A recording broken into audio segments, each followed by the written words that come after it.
हा channel like करा, subscribe करा आणि बेल आयकॉन प्रेस करा। नमस्कार, मी अरुण आंधळे पाटील। आपण पाहतात नवमहाराष्ट्र।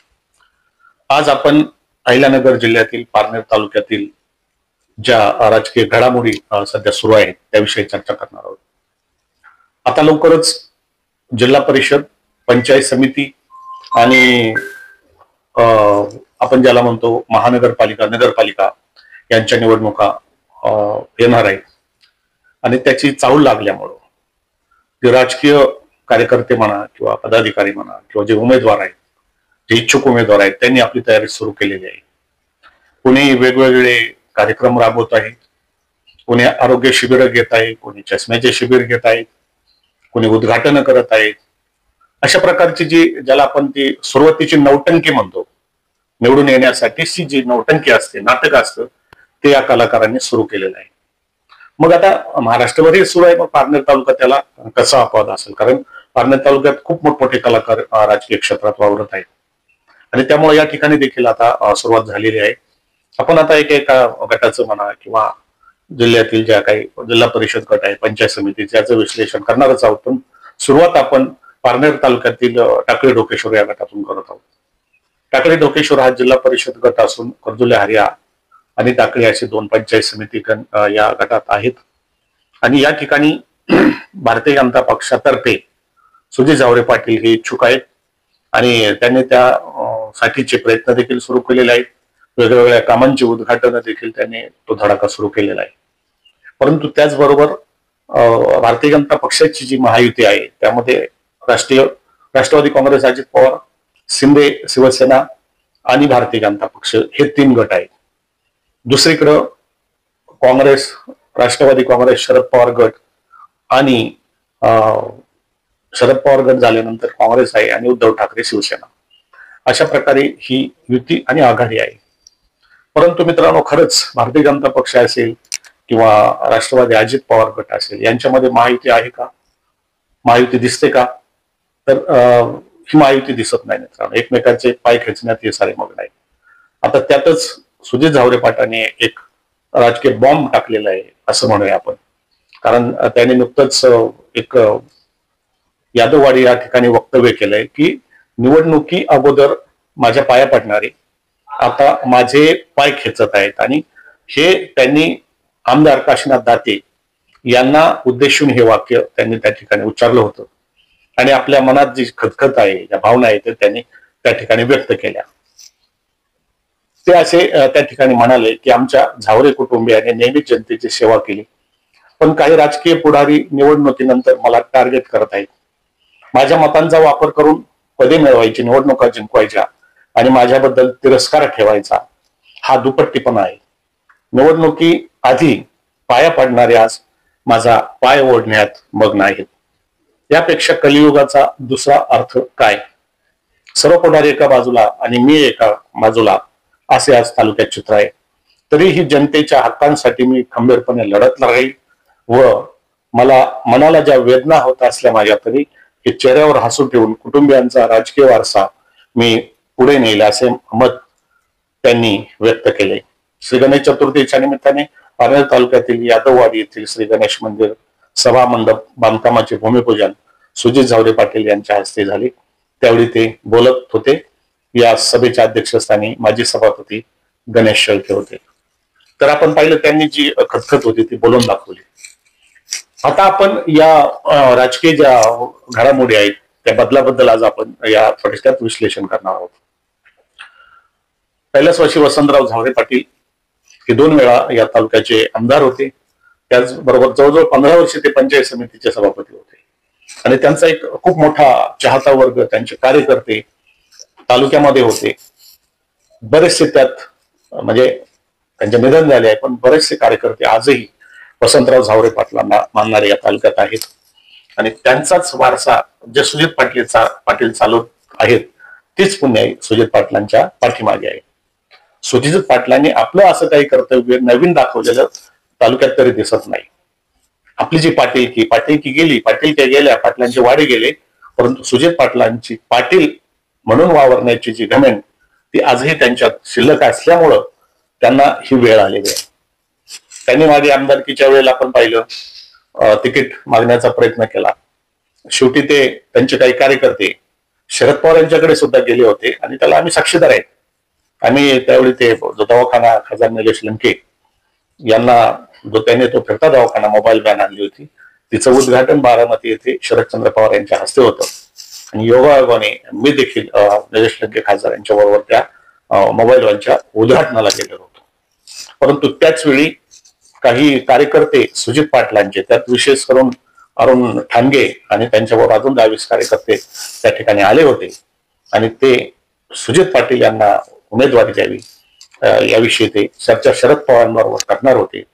आणि मग त्यावेळी अरुण ठाणगेंचा समाचार खासदार निलेश लंकेंनी कसा घेतला हे आम्ही प्रत्यक्ष पाहिलेला आहे. त्यामुळं सुजित पाटलांनी भारतीय जनता पक्ष जरी प्रवेश केला असला भारतीय जनता पक्षात, तरी त्यांनी आपला सवता सुभा कायम ठेवलेला आहे. त्यांनी आपला पक्ष, आपले कार्यकर्ते भारतीय जनता पक्षात विलीन केले नाहीत किंवा भारतीय जनता पक्षाचे विचार त्यांनी आचरणात आणले नाहीत हे यातून दिसत आहे. त्यामुळं मग त्यांनी अपेक्षा तरी कसं ठेवावी की भारतीय जनता पक्षाच्या कार्यकर्त्यांनी मला साथ द्यावी. ते नेहमीच म्हणजे आपला सवता सुभा राखून राहिले. भारतीय जनता पक्षाचा कुठलाही कार्यक्रम असो ते नेहमीच गैरहजर राहिले गेले आणि मग त्यातून हळूहळू भारतीय जनता पक्षाचे इतर कार्यकर्ते आणि त्यांच्यात दरी निर्माण झाली.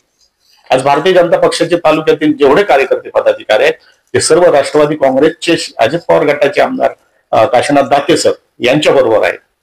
मग भारतीय जनता पक्ष नेमका तालुक्यात आहे कुठं, हा एक संशोधनाचा विषय आहे मित्रांनो. भारतीय जनता पक्षाचे आज महाराष्ट्रात मुख्यमंत्री आहेत, त्यांचं स्वतः एक विचार आहे, विचारसरणी आहे RSSची. परंतु तालुक्यातील कार्यकर्ते काशीनाथ दाते यांच्या मागे फरफटत जात असलेले आपण पाहतोय. असू शकतं कार्यकर्त्यांचे काही गैरधंदे असतात, कोणी खडीवाले, कोणी वाळूवाले तस्कर, असे अनेक, कोणी दारूबारवाले, असे अनेक कार्यकर्ते असतात. त्यांना सत्तेची गरज असते. कोणी कॉन्ट्रॅक्टर असतात, त्यांना सत्तेची गरज असते. ते काशीनाथ दाते यांच्या मागे फिरू शकतात. परंतु सर्व भारतीय जनता पक्षच जणू काही पारनेर तालुक्यातील राष्ट्रवादी अजित पवार काँग्रेसमध्ये विलीन झाला की काय, असं एक चित्र याद्वारे दिसत आहे. खरं तर भारतीय जनता पक्ष म्हणजेच विखे पाटील असं एक समीकरण तालुक्यात आहे. भारतीय जनता पक्षाचे आज जे कार्यकर्ते आहेत ते विखे पाटलांचेच कार्यकर्ते बहुतांश असून जे जुने जाणते कार्यकर्ते भारतीय जनता पक्षाचे आहेत ते अडगळीत पडलेले आहेत. त्यांना कोणी कुठलाही विचारत नाही. अशा प्रकारची भारतीय जनता पक्षाची परिस्थिती आहे. आणि जे काही आज पदाधिकारी आहेत ते काशीनाथ दाते यांच्या बरोबर आहेत. तेव्हा सुजित झावरे पाटलांची जी खंत आहे ती त्यांची रास्त आहे. परंतु चुका सुजित पाटलांच्या देखील आहेत.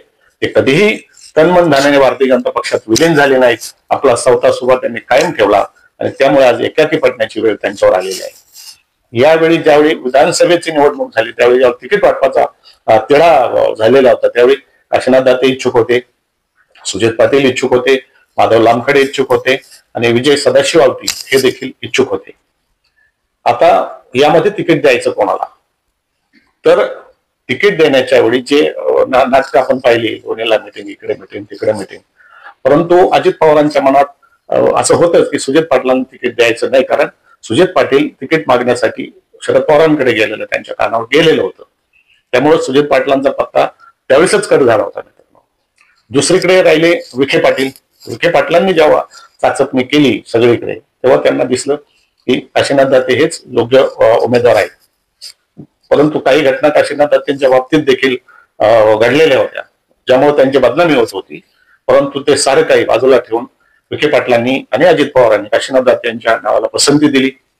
काँग्रेसचे, राष्ट्रवादीचे पदाधिकारी असतील, भले त्यांनी काही आर्थिक सहकार्य काशीनाथ दातेंनी त्यांना केलेलं असेल, पैसे घेऊन का होईना, परंतु या लोकांनी काशीनाथ दातेंना पाठिंबा दिला आणि कोणाला स्वप्नातही वाटत नव्हतं की काशीनाथ दाते निवडून येतील. ते यावेळी निवडून आले.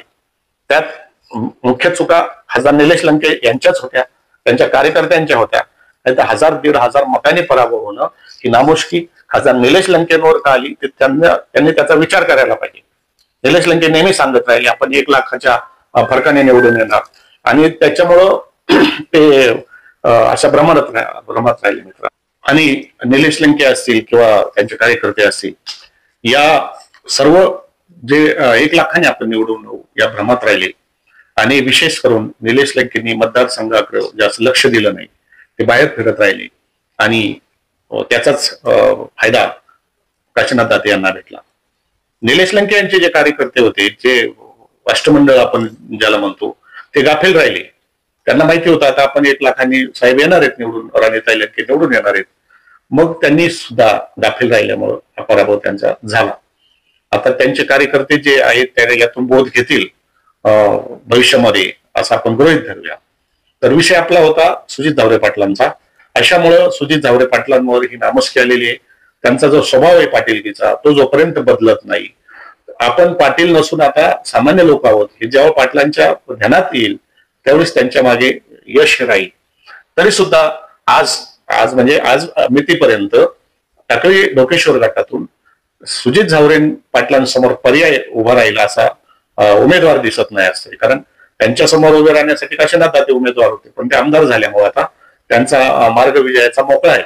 परंतु आपल्या स्वभावामध्ये जर त्यांनी बदल केला तर हे यश त्यांना निश्चित आहे. आणि समोर उमेदवार नसल्यामुळंच ही त्यांना हा विजय सुकर झालेला दिसत आहे. त्यातून सुद्धा आता खासदार निलेश लंके कोण उमेदवार देतात त्यावरती बरंच अवलंबून असेल. आता काही लोकांनी आरोग्य शिबिर वगैरे मोबाईलला आपण पाहतो रील सुरू केलेले आहे. मित्रांनो, अशाने निवडणुका लढवता येत नाही. आणि तरी सुद्धा निलेश लंके कोणाला उमेदवारी देतात यावर मी पहिलं सांगितलं, परंतु कधी अशीही चाचपणी होऊ शकते की निलेश लंके यांचे बंधू दीपक अण्णा लंके जे आहेत हे या ठिकाणाहून योग्य उमेदवार होऊ शकतात. दीपक अण्णा लंकेच सुजित झावरे पाटलांना टक्कर देऊ शकतील असे उमेदवार आहेत, असं आश्चर्यचित्र आहे. परंतु असं आता आपण दुसरी बाजू काशीनाथ दाते सर जे आहेत हे निवडून तर आले, परंतु निवडून आल्यानंतर त्यांनी भारतीय जनता पक्ष आणि राष्ट्रवादी ही युती अधिक घट्ट केल्याचे दिसत आहे. त्यांचे जे सवंगडी आहेत, काही साथीदार आहेत, यांनी निवडणुकी अगोदर जी आश्वासनं दिली होती ती पाळण्यात येतात का याचाही विचार करावा. दुसरीकडे काशीनाथ दाते यांनी निवडणुकीच्या दरम्यान सांगितलं होतं ही माझी शेवटची निवडणूक आहे, म्हणजे ज्याचा अर्थ काशीनाथ दाते आता पुन्हा निवडणुकीला उभे राहणार नाहीत. कारण निवडून आल्यानंतर देखील आपण पाहिलं बराच दिवस ते आजारी होते. तेव्हा वय शेवटी माणसाचं कितीही आपण प्रयत्न केले तरी वय हे लपत नाही.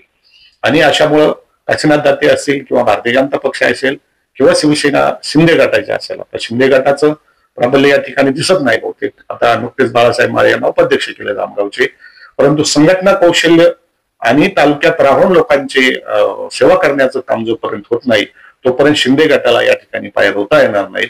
त्यासाठी मातीतीलच या तालुक्यातीलच एक तालुका अध्यक्ष म्हणा किंवा कार्यकर्त्यांचं ज्यांच्याकडे संच आहे, त्यांच्याकडे इच्छा आहे काहीतरी करायचं, अशांना पद्धत देऊन संघटना पुढे येऊ शकते. त्यामुळे आता काशीनाथ दाते असतील किंवा भारतीय जनता पक्ष असेल हा कशा पद्धतीनं आता येणाऱ्या निवडणुकीला सामोरे जात आहे आणि हे किती दिवस विखेंच्या पाठिंब्यावरती, विखेंच्या पैशावरती हे लोक अवलंबून राहणार आहेत. त्यांची स्वतःची यांनी ताकद या ठिकाणी निर्माण करणं गरजेचं आहे. आणि त्याच वेळी यांना स्थैर्य येईल. अन्यथा काशीनाथ दातेंच्या मागे जसा भारतीय जनता पक्ष भरकटत चाललेला आहे त्याचप्रमाणे कदाचित या पुढे देखील अशीच परिस्थिती राहील असं दिसतंय.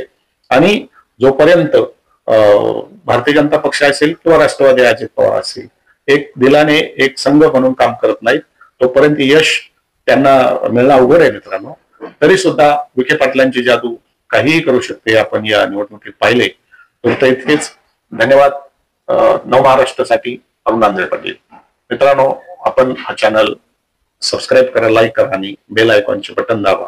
आम्ही कुठल्याही पक्षाचे सभासद नाहीत, मेंबर नाहीत किंवा कोणाच्याही पक्षाची भोई उचलण्याचं काम, कुठल्याही आमदार खासदाराची भोई उचलण्याचे काम आम्ही आजपर्यंत केलं नाही, यापुढेही करणार नाही. ते असेल ते रोखठोक विचाराने मांडत आलेले आहोत, यापुढेही मांडू. कारण पत्रकारिता असेल किंवा संघटना असेल किंवा इतर बऱ्याचशा जे काही कार्यक्रम असतात त्यामुळं आम्ही हे राजकीय जोडे बाजूलाच ठेवत आलेलो आहे. मित्रांनो, धन्यवाद. जय हिंद, जय महाराष्ट्र.